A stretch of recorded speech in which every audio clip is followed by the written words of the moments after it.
I'm gonna wait a little bit so that procedurally we're in the circle or the X, whatever it is, and they're in the box. We want to play by the rules here.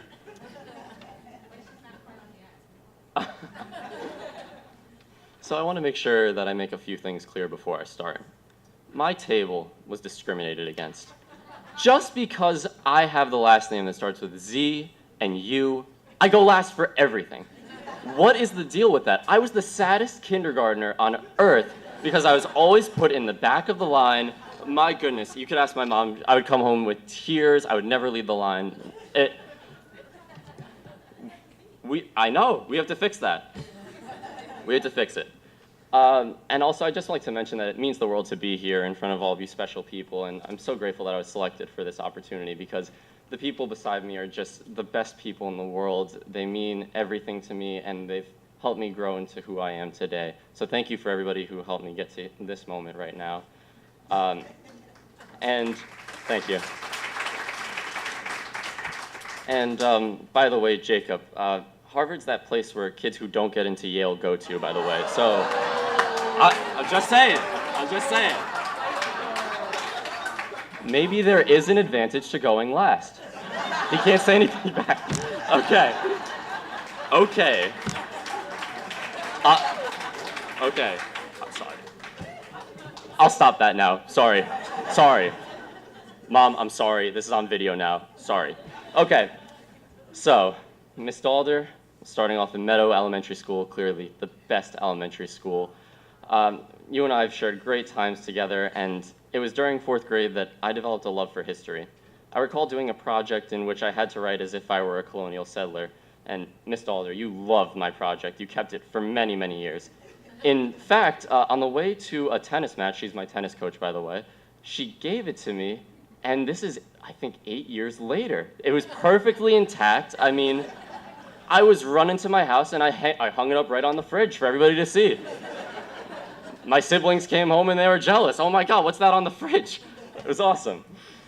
It was also during 4th grade that Miss Dalder attempted to teach me how to write in script.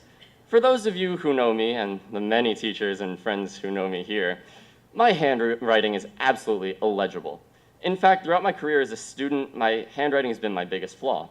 Perhaps if I wrote more legibly, I'd be #1 in the class. Who knows? Just saying. Nonetheless, I did learn how to write in some cursive thanks to Miss Dalder. I might not be able to write every capital letter in the book, but at least I could write my name. That's pretty good. Miss Dalder was my tennis coach in middle school and high school, and she was a fantastic teacher. She allowed us to develop and to flourish, and she always let us have a good time on the courts. She has made tennis one of my favorite sports, and additionally, she's helped me develop into an all-conference and all-division worthy player. She rallied with me countless times, and she spent so much time outside of school just helping me with my game and my serve and everything. Miss Dalder was also involved in one of the most memorable moments of my high school career. In a match against Long Beach, my match was actually the deciding one. In tennis, you need to have 4 matches to win, and at this point, I was the last remaining match playing. I played my opponent in what she called the longest match in Baldwin High School's history. To give you an idea of just how long this was, by the time we were finished, the sun had just finished setting. That's pretty long. After a long, difficult match, I actually defeated my opponent by some miracle, and Baldwin won. After tossing my racket and nearly breaking it, sorry again, I remember you just crying and being so genuinely happy, and I remember being euphoric. I gave you the biggest hug ever, and I just can't thank you enough for everything you've done for me. I honestly, I love you. Thank you.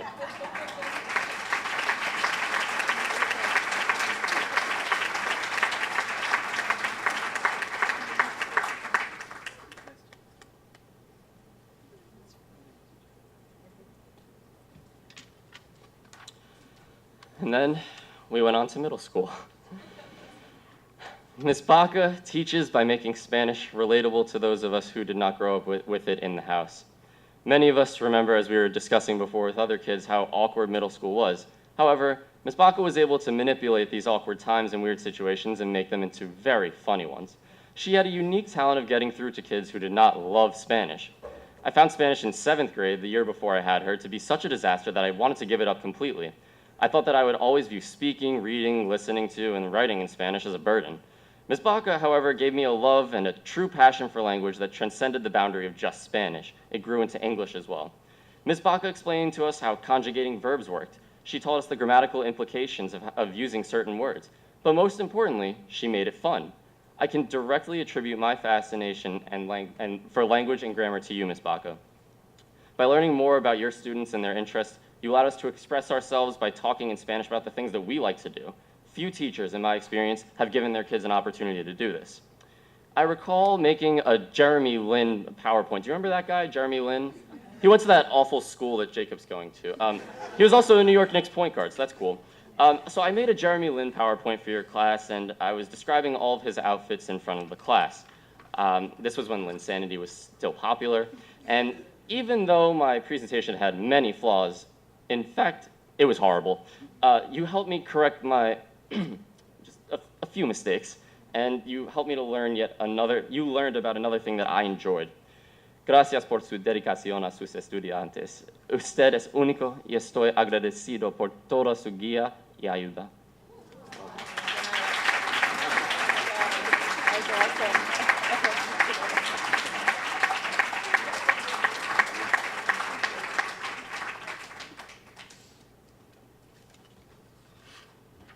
By the way, we're keeping it in the box, right?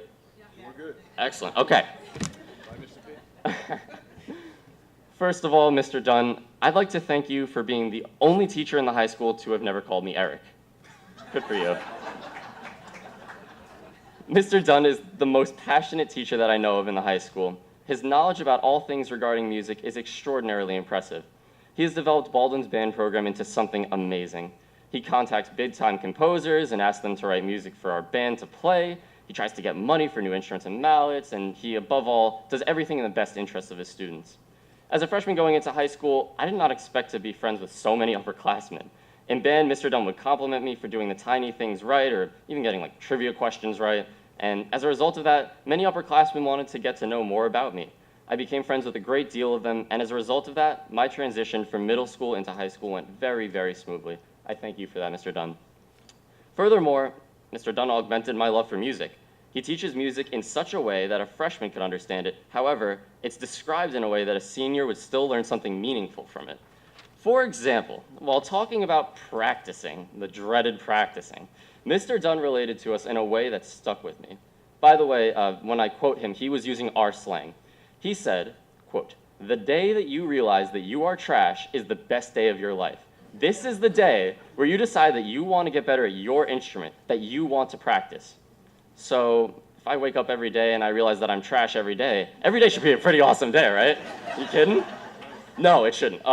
After this discussion, I thought back to when I saw Steve Blutman, one of our old percussion teachers through BOCES at Baldwin, and he sight-read a piece that I thought was impossible to play. It was then that I realized that I was trash. The next 2 years, I worked incessantly to get better at snare drum. As a sophomore, I auditioned for All-State, and the next year I was accepted into the All-State Symphony Orchestra thanks to him. He understands his students, he cares about his students, but most importantly, he does anything for his students. I do not know where I would be without Mr. Dunn. Mr. Dunn, thank you for making fourth period my favorite period every single day. Your commitment to Baldwin and music is unparalleled. Thank you.